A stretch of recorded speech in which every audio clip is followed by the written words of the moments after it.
Inside the Arena is presented by Snoqualmie Casino and Hotel, Seattle's closest sportsbook.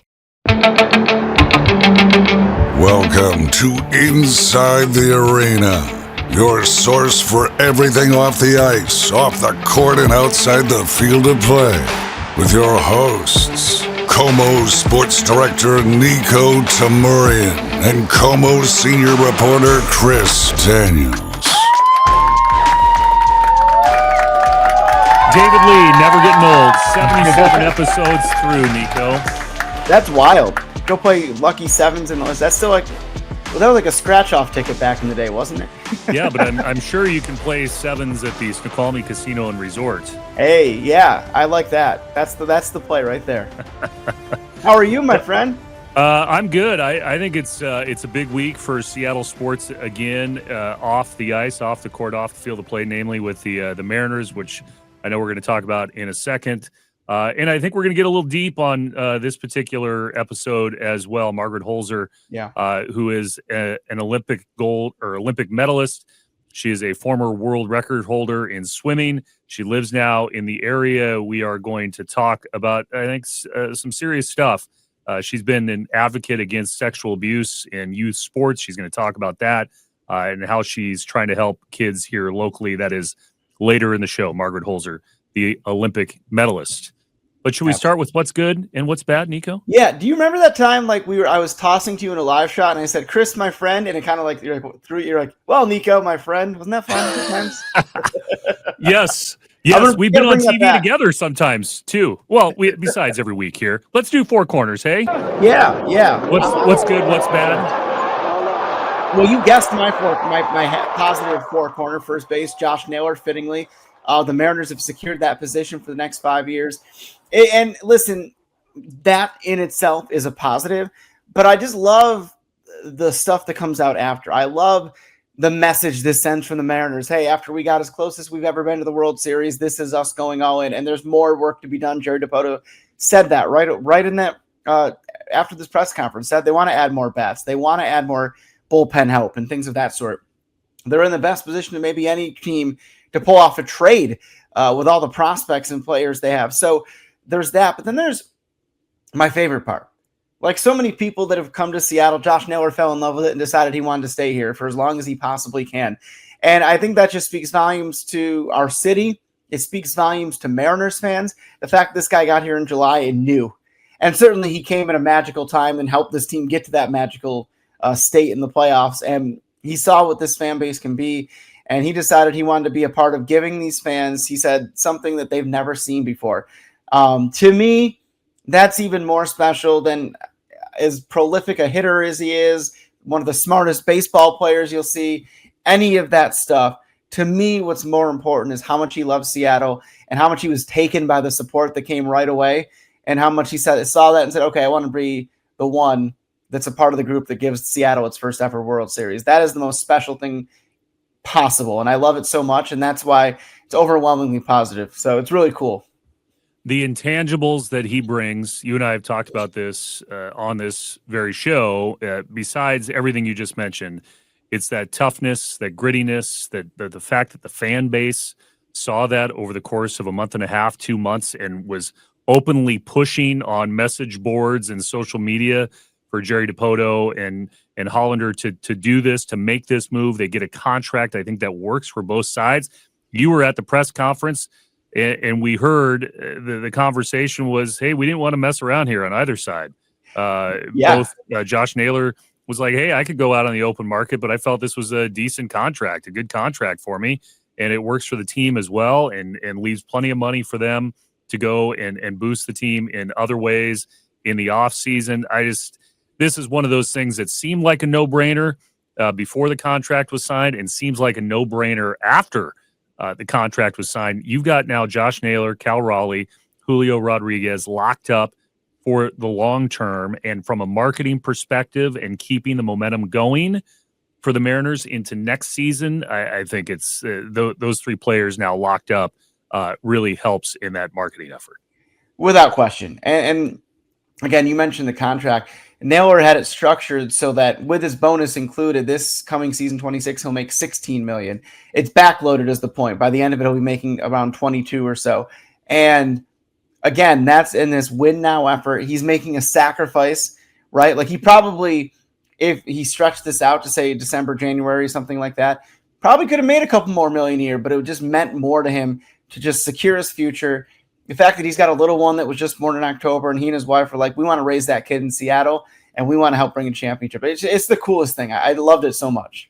And a no trade clause, a full no trade clause. I thought that was interesting as well. Absolutely. Mariners, they really saw what the fans saw, the great contact from Josh Naylor, the fact that he doesn't strike out like other first basemen, that he's not always hitting for the fences, that he's hitting for contact, hitting them where they ain't. We saw him working against the shift during the playoffs as well. I think there's so much to like about him being part of the Mariners long term. Absolutely, and it's one of those things where, boy oh boy, this could be another one of those moments along the way that if things go the way we all hope one day, we say, yeah, Naylor's contract allowed them to do X, Y, Z, and it could be something really cool for so many years to come. And you had a chance to talk with him about it all, right? I did. Right after the press conference. Now, admittedly, we had a really quick window, but he saw me. He made sure we caught up. He had to finish the press conference, and he had to go take family photos on the field, and then he had to get out of the stadium and get home, get out of town. So, but yeah, so it was a couple minutes, but it was a cool conversation. Let's play that for you. Well, here we are with Josh Naylor. You're going to be in Seattle at least another 5 years. Everybody in town's so excited. This is something you dream about your whole life, but what about Seattle makes this such a special day for you? I mean, I love the city. I love the fans. I love my teammates. My family loves this place too, which is super important to me. So with all those, I wanted to come back here and run it back with them. We had an unfortunate loss last season, and I want to try to take it the whole way. You've been a part of several organizations, and they're all great. But what was it about Seattle that made it this place that you're like, okay, this is the place to be, raise my family, and all that great stuff? They did such a great job on the family side of things where they took care of things off the field to kind of not have you worry about it. And that was a big kind of signing thing for me is like they were exclusively incredible to my family and to others' families too. And it took a lot off my plate. As a player, I got the chance to just focus on baseball. So, they're awesome through and through. Absolutely, and certainly this team is special. You mentioned hitting behind Cal and Julio, the pitching that's backing you guys up. I mean, my goodness, to be a part of that and what could be for the next few years, how cool is that? It's awesome. I get a chance to help those hitters. Also get a chance to impact the game the best I can, and takes a little bit of pressure off them. They don't have to do everything now. They can rely on me too, and I love kind of having that pressure on me, and I think pressure is like a gift. It's a blessing. So I really try to use that to my advantage and help those who I can, help where and when I can. Last thing I'll say is the love and support from fans was so immediate. We saw it. I was struck by it. You're talking to them right now. What's that message you want to say to Seattle fans on this special day? I love them. I can't wait to compete for them and with them. Can't wait to bring them a championship one day. I can't wait to just win baseball games constantly in front of them. I can't wait to celebrate our wins together. I love waving to the crowd after homers. I love waving to them after games are done because without them, we don't get what we get. Their support is everything. It's endless, and it's through and through, and I appreciate them so much, and I hope they know that. Congratulations, Josh. Now we're 128 days to opening day. Yeah, I know. I can't wait. Thank you. Thanks.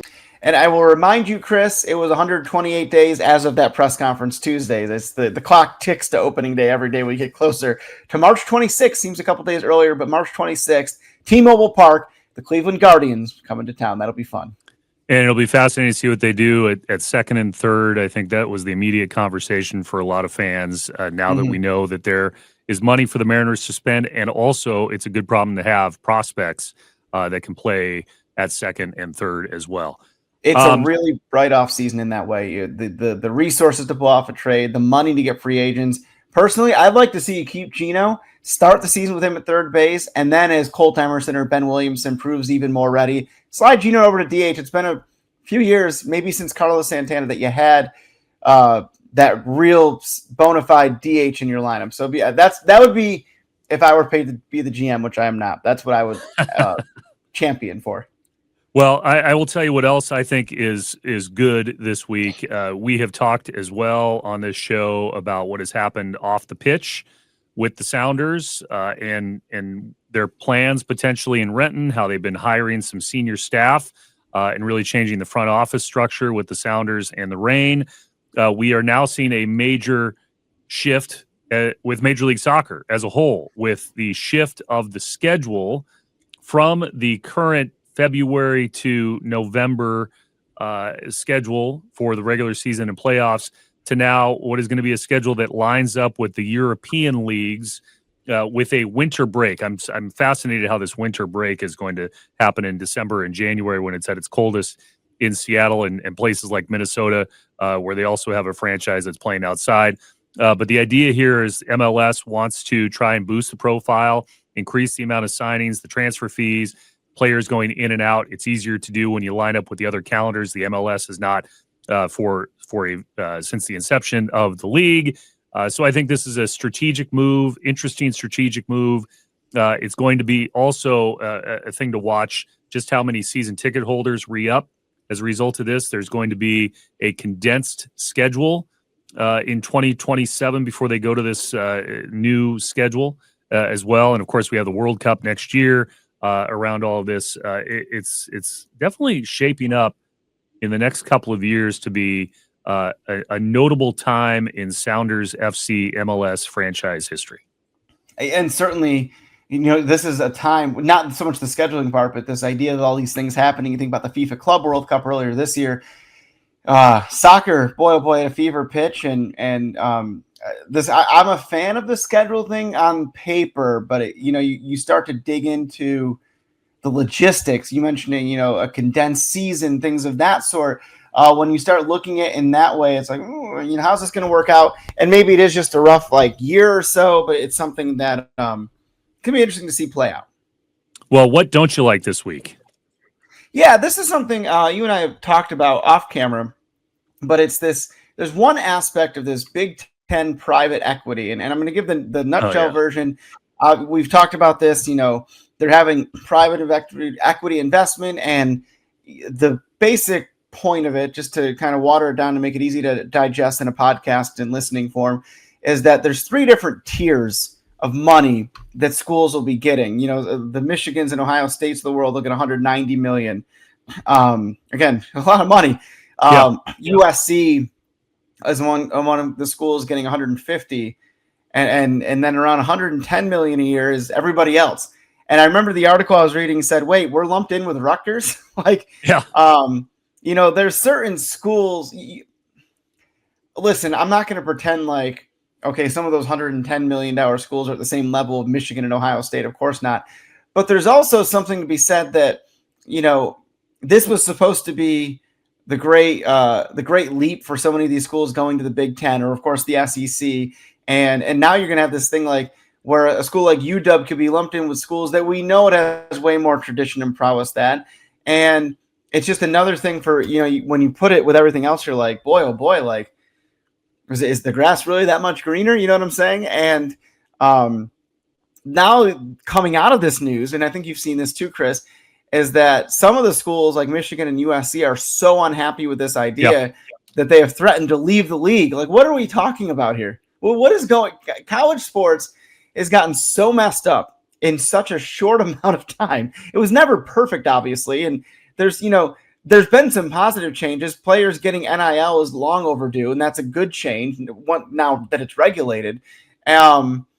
But this idea that we want more money, and now where are they gonna go? The SEC, the Southeastern Conference of Southern California. Again, I know that would be kind of like a nuclear option, but it's holy cow.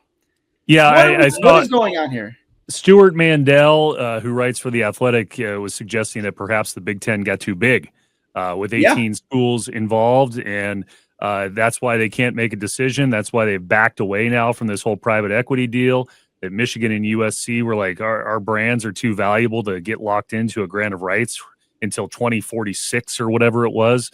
And so they seem to have backed away, but also created a rift by even bringing this to the table with the Big Ten commissioner and, Washington, for a brand as valuable as the University of Washington with a school an alumni base that pours a lot of money into that university, they were going to get shafted by that deal. So that's just it. And that's the thing I was bringing up is like, this isn't local bias. Like the UW brand is nationally known, and it's way better than say the Rutgers and some of those lowest, all of those lowest tier Big Ten schools, not even some of them. And just because you're like the new kid on the block, you just get thrown in some pile, so to speak. And certainly it was more thought out than that. But the fact that it was more thought out than that is even more insulting to UW. And again, I'll go back to the same sentence I said a little while ago. You hear stuff like this. Is the grass really greener when you're being treated like that? And to your point, yeah, a lot of these moves, yes, they've been driven by money, but there's also egos at play. And the fact that a bunch of these schools were lumped in with other ones that they think they're better than, and in some cases certainly are, like UW better than, that creates a rift even more so than in some ways the USC Michigan thing we were just talking about. Well, I'll tell you, as we head home here on Four Corners, the thing that I don't like this week, the fact that we have more uncertainty that gets brought up with the Seattle World Cup. As you know, Niko, President Trump was asked on Monday about the city of Seattle's new mayor-elect and how that may relate to the World Cup. And he had Gianni Infantino, the president of FIFA, right next to him. And the president was talking about potentially moving games based on the new mayor-elect of Seattle and issues of public safety and security. We were not alone in covering this story and asking around and asking questions about what exactly does this mean, because if you've seen the video, Niko, I know you have, Infantino was kind of put on the spot there and said, yes, safety and security is our number one goal, but did not say that FIFA is even thinking remotely about moving any sort of games. These are contracts which are signed between host cities and FIFA. So a contract signed with the city of Seattle and 10 other American cities. Peter Tomazawa, who has been on this show before, friend of the program, will be on the show in the near future. He said he's been working with the Trump administration, and $625 million that was allocated to all the 11 American host cities. The city of Seattle and the organizing committee has received everything they asked for. So he said, hey, we're still on track no matter what might be said in a press conference, and that they're looking forward to working with the Trump administration and with FIFA to host what should be 6 wonderful matches in June and July of next year. Yeah, I don't think anything gets moved. And like you said, Gianni Infantino did handle that perfectly, right? Yeah. In that situation. So you just kind of, just hope everything goes off without a hitch is all you can really say about that. Well, let's quickly talk about the Supersonic Minute. As we do every week, we like to talk about where things stand with the potential return of the NBA to Seattle. Niko and I have said repeatedly on this show, it does seem like there's been a pause button that has been hit in terms of expansion. But Niko, I wanted to talk about something with you here.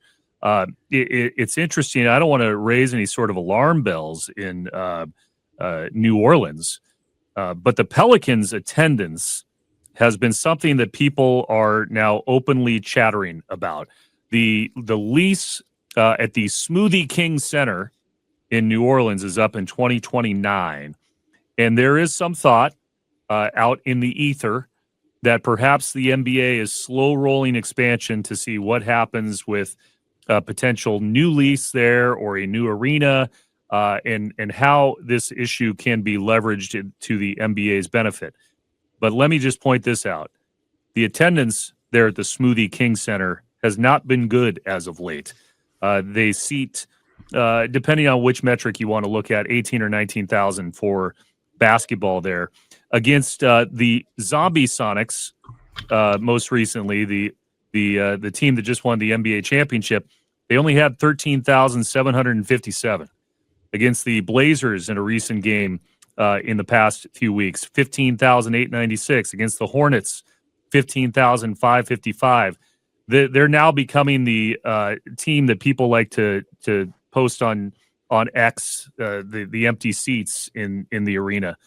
I think some people are starting to raise some questions about if that's tied at all to what we've discussed now for months.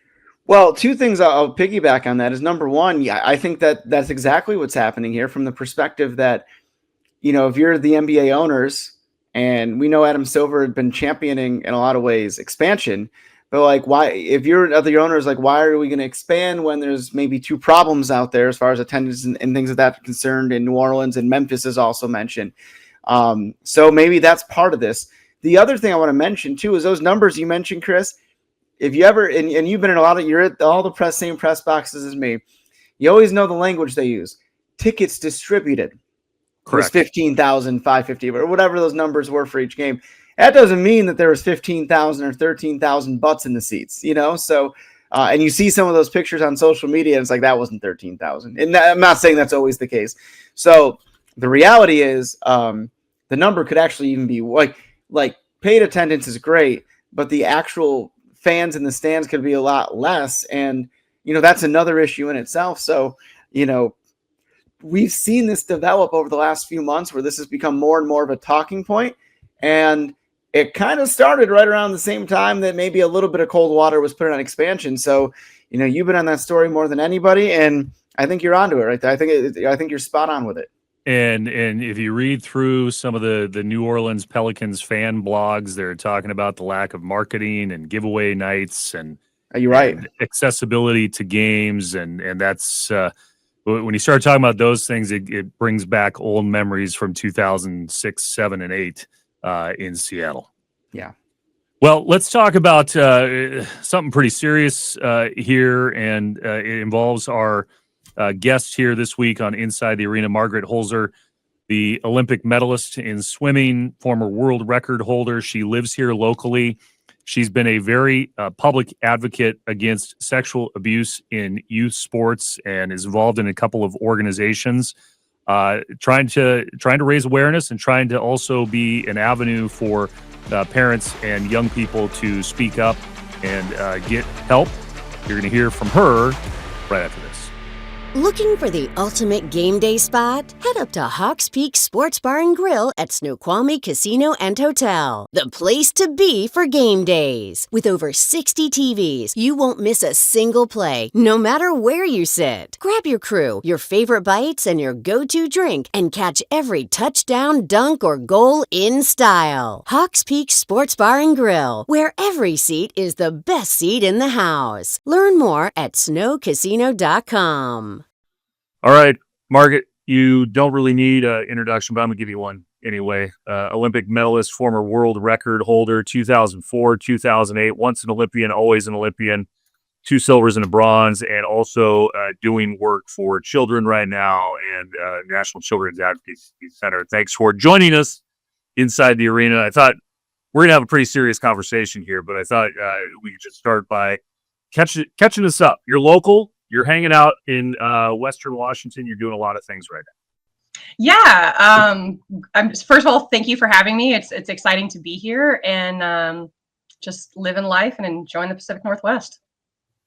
And, I think we can talk about the Olympics because you have quite the experience in the Olympic Games. As I mentioned, 04 and 08, you've traveled around the world. What to this day stands out for you with your Olympic experience? Oh man. People always ask me like 2004, 2008, what was better? And they were both amazing for very different reasons. So 2008, I swam better. So obviously that was good because that's where I won my medals. 2004 was in Athens and just the sightseeing and honestly, they had some really fun parties afterwards. So both great experiences, but for completely different reasons. Well, and you've continued to swim, continued to teach, but I know that that you have a passion right now with helping others, whether it's in Western Washington or elsewhere around the country. And so let's get into this. Hashtag We Ride Together and Out of Bounds. Where do you want to start telling us about both of those? Yeah, I guess with the We Ride Together organization, I was on a podcast with a member from the organization, and that's how we first met. And then, they reached out to me to be a part of the We Ride Together series, and I was obviously very honored to do that. And I guess the rest is history. You've been very vocal in the past about your personal experience in growing up in Alabama and abuse that you suffered, and I've seen some data as well that 50% of all kids participating in youth sports experience some kind of abuse, and you're trying to help. Let's talk about swimming. There's been some high-profile cases over the last several years where swimmers of note have stood up and said, "Hey, I've suffered abuse during the course of my career." Why do you think that we have seen that prevalence of abuse, sexual abuse or otherwise, in swimming? I mean, I think first of all, I think it's probably the same across all sports. Swimming has been really high profile in the last several years. I think just starting with the Olympics and Michael Phelps making the sport more popular. So I think anytime you have a case in a high profile area, it's going to show up. Swimmers, I think, along with a handful of others, are particularly vulnerable because we're in very little clothing. So that's obviously going to be one element. And then I think just sports as a whole are vulnerable because if you're a pedophile, you need to work and be where the children are. And so, you're typically not going to, work with all adults because that's not going to get you your end goal. So it's unfortunate, but that's, they're going to seek out these youth serving organizations because that's the people that they're preying upon. And safe sport is something that you've also tried to help with over the years. For people who are uneducated about what safe sport is, what can you say about that? Yeah, so Safe Sport is the organization. There's an overall governing body above all Olympic sports that essentially, if you are abused within your sport, you can call them and they'll have like an investigation and whatnot. There's also a branch within each sport locally that does like smaller things. So you can call somebody directly, like in USA Swimming, for example, with me, or you can call directly the Safe Sport governing body as well. Why has this become an issue that you're passionate about in terms of helping others, helping other kids, helping to educate other people? Yeah, so I was sexually abused myself, and I went public with that information in 2008, right after the 2008 Olympics. And at the time, I just wanted to use my platform as an Olympian to try to get, my voice out there and help some people and let them know that first of all, they're not alone and that this does happen. And then second of all, that you can still go on and be very, very successful, that this doesn't have to be this life-ending, career-ending, thing. And it's certainly not to downplay it, but you can move on from it, I think is the right word. So that's how I initially got started, and then became a public speaker. And almost 30 years later, 28 years later, here I am still doing it. Well, we may not have a lot of kids who listen to this show, but we do have a lot of parents and people in positions of power who do listen to this show. How can someone identify or see any sort of warning signs, do you think, that there may be an issue between a coach and a young person? What kind of advice do you give to those people? Yeah, I think the first thing is just having open communication with your kids. And this is a hard topic, and it's certainly not something that anybody wants to talk about. But I think starting those body conversations at a young age, and what is body safety and what does that look like, making sure that your kids know that they can come to you with anything. They can ask you questions. They can talk to you about things. And so I think it's just very generically setting that stage.